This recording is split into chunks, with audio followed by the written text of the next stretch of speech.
বারাকাতুহু। বিরাদরান ইসলাম, আগামী 14/2/2024 ইংরেজি রোজ বুধবার বিকাল 5 কোটিকা হইতে ভোরদিন ভোর 5 কোটিকা পর্যন্ত নেরগাম বাগফুর পাইপার সংলগ্ন মাঠে নেরগাম বাগফুর ইসলামী যুব সমাজের ব্যবস্থাপনায় এক ইসলামী মহাসম্মেলনের আয়োজন করা হয়েছে।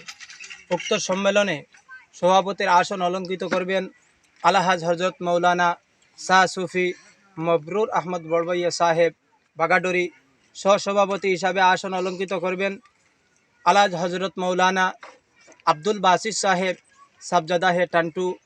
প্রধান অতিথি হিসাবে আসন অলঙ্কৃত করিবেন আলহাজ হজরত আল্লামা মৌলানা মোহাম্মদ সারেমুল হক সাহেব মাদ্দাজিল্লাহুল আলী, হাইলাকান্দি, উত্তর পূর্বাঞ্চল আহলে সুন্নত ওয়াল জামাত। এই জায়গার মধ্যে উপস্থিত থাকবেন, প্রধান অতিথি হিসাবে উপস্থিত থাকবেন হাইলাকান্দির সাহেব। তো শুধু বাংলাদেশ থেকে আগত দুই বক্তা হজরত মৌলানা নাজিমউদ্দিন নুরি সাহেব চট্টগ্রাম বাংলাদেশ, হজরত মৌলানা মুফতি সৈয়দ আরিফ বিল্লাহ সাহেব ব্রাহ্মণবাড়িয়া বাংলাদেশ, এবং শুধু কলকাতা থেকে আগত হজরত মৌলানা সাবির আলী রেজবি সাহেব কুসারমুট মুর্শিদাবাদ কলিকাতা। এই জায়গার মধ্যে উপস্থিত থাকবেন স্থানীয় উলামা ইকরামগণ।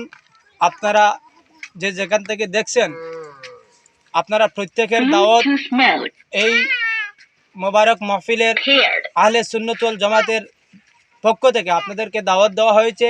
আপনারা সেই জায়গার মধ্যে উপস্থিত হয়ে সাহায্য সহযোগিতা এবং দিন ও আখিরাতের অশেষ সওয়াব হাসিল করবেন। আসসালামু আলাইকুম ওয়া রাহমাতুল্লাহি ওয়া বারাকাতুহু।